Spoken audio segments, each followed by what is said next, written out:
Our platform restores immune function and restores health. It's very different from small molecule drugs or monoclonal antibodies that target a single receptor and force that receptor in one direction. I have a natural inclination to think about how we can restore broadly health, not just one pathway, but the many dozens of pathways that are dysregulated in disease. And when we restore innate immune function, we have that broad health restoration effect. Our platform isn't designed to force the immune system in one direction.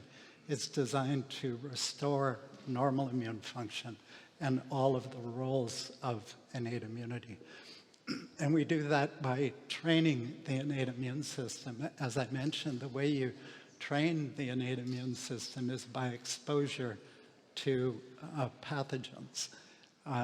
If you raise mice in a germ-free environment, those mice have a very dysfunctional innate immune system because the innate immune system needs that exposure, that exercise, if I can use that frame, to maintain resilience. And we've treated almost 400 people, and the safety profile has been very good. We think it'll have a safety profile similar to traditional vaccination, and I'll explain the reason for that in a minute. On your left-hand side of the screen is a list of some of the roles of innate immunity. I think you'd all recognize two of those roles, clearing infection and clearing cancer. But innate immunity also plays a fundamental role in many aspects of health, including controlling inflammation, regulating metabolism, maintaining barrier function, maintaining a healthy microbiome. If the innate immune system isn't working properly, you get dysbiosis. When the innate immune system is working properly, it can maintain a healthy microbiome. The innate immune system also mediates autophagy, which is the clearance of dead and dying cells. And the innate immune system is evolutionarily much older than the adaptive immune system. And the innate immune system plays an important modulating role of adaptive immunity. When the innate immune system is working properly, then the adaptive immune system can work properly. But the problem is that the innate immune system can become dysregulated. That can happen with aging, as I mentioned, but it can happen with any chronic inflammatory process. Dysregulates innate immunity, and because an important role of innate immunity is controlling inflammation, when there's inflammation which dysregulates innate immunity, then there's this vicious cycle where inflammation worsens, that further dysregulates innate immunity, that further causes chronic inflammation. So cancer or any chronic inflammatory disease will have as an underlying feature a dysregulated innate immune system. This is a diagram you've seen in various forms over the last few days that you're very familiar with, I'm sure, that aging predisposes to a wide range of different diseases.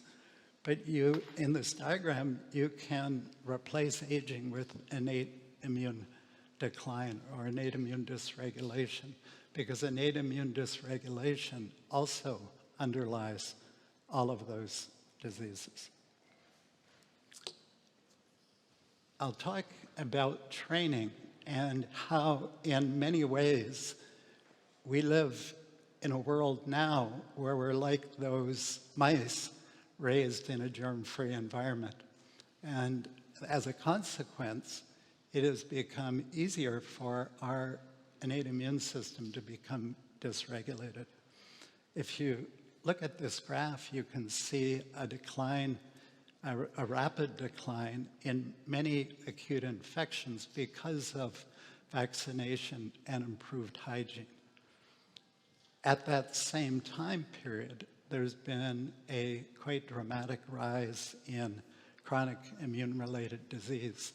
If you grow up on a farm, you're much less likely to have asthma or allergies because you're exposed to bacteria in a way we're not exposed to if we grow up in the sterile confines of a big city. If you grow up in Africa or India, you're very unlikely to get ulcerative colitis or Crohn's disease. That concept is referred in the literature as the hygiene hypothesis. And it underlies this concept that our innate immune system needs exposure to bacteria to maintain health and resilience. The challenge, of course, is that infection is life-threatening. And 100 years ago, infection was by far the leading cause of death. So vaccination and improved hygiene have been remarkable improvements in human health.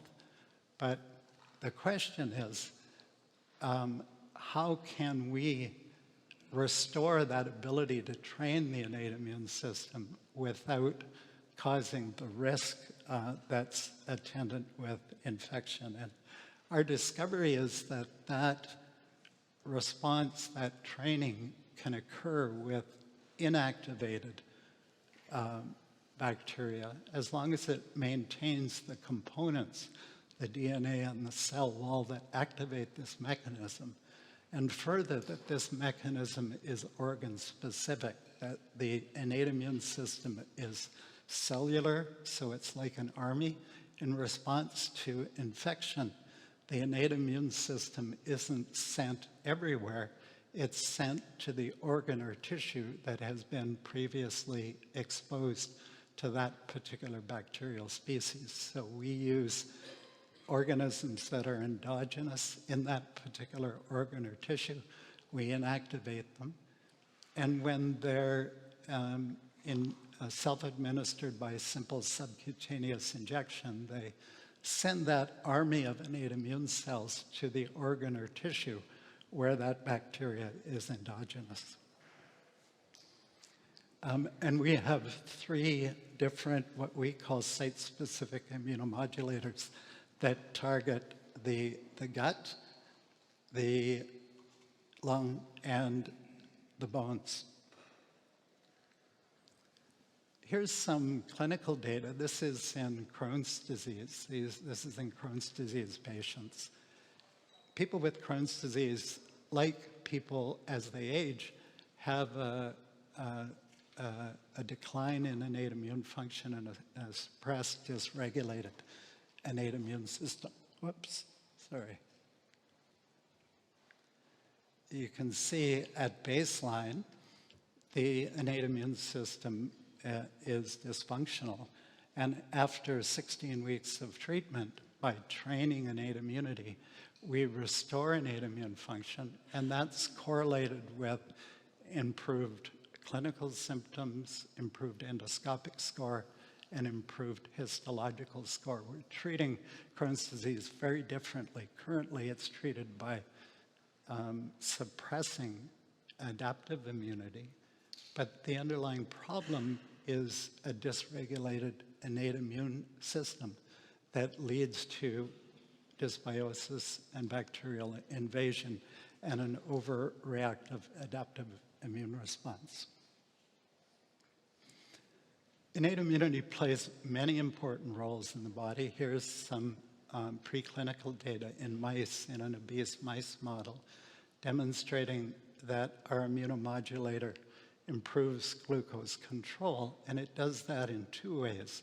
It improves insulin sensitivity in the tissues, but it also improves insulin release from the pancreas. Here's some data in oncology. This is a compassionate use program in oncology. So this is retrospective data, not prospective data, but it suggests there's a therapeutic effect in oncology. This, the patient on your right-hand side is a patient with advanced pancreatic cancer who was treated for 2.5 years with our immunomodulator, and you can see was cancer-free after that time and remains cancer-free now 8 years later. This data is in late-stage breast cancer, comparing patients from the same center who took our therapy in blue to those who took standard care alone in black, and that's a 20-month median survival advantage.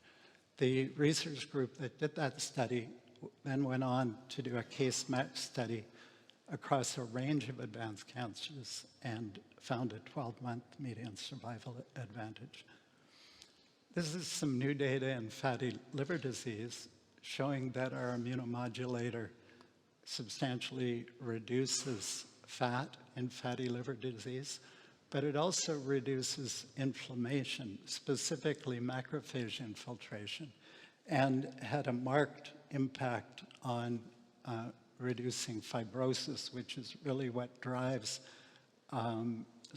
the important consequences of fatty liver disease, like cirrhosis and liver cancer. This middle panel is very interesting because that's looking at macrophage infiltration. Macrophages are an important cell of innate immunity, and if our immunomodulator simply forced the innate immune system in one direction, you would see an increase in macrophage infiltration in the liver. And what we see is a decrease. Similar in Crohn's disease and ulcerative colitis, we see, even though neutrophils are an important cell of innate immunity, we see a reduction in neutrophils because once you restore innate immunity, it helps to restore normal function throughout the innate immune system. We're collaborating with Brian Kennedy, who many of you might know, and Brian asked us to look at our human data to see what happened to the mTOR pathway and whether our immunomodulators downregulate mTOR. And when we looked, we found that result. But our treatment doesn't just downregulate mTOR, it modulates these many dozens of pathways that are important in health and in aging. We're the first platform that we know of that has this broad application across all of these important disease categories. Monoclonal antibodies are small molecule drugs that activate the immune system to treat cancer, increase the risk for chronic inflammatory disease, and vice versa. Humira or Remicade that are used to suppress inflammation can increase the risk of certain cancers. We're treating disease very differently by restoring normal function, immune function, and so we have this broad application across a wide range of diseases.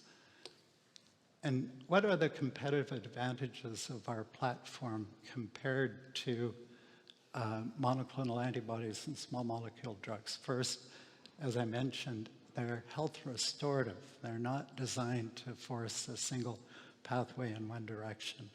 Secondly, the safety profile has been very good. We anticipate it'll be similar to traditional vaccine, and it has very broad application.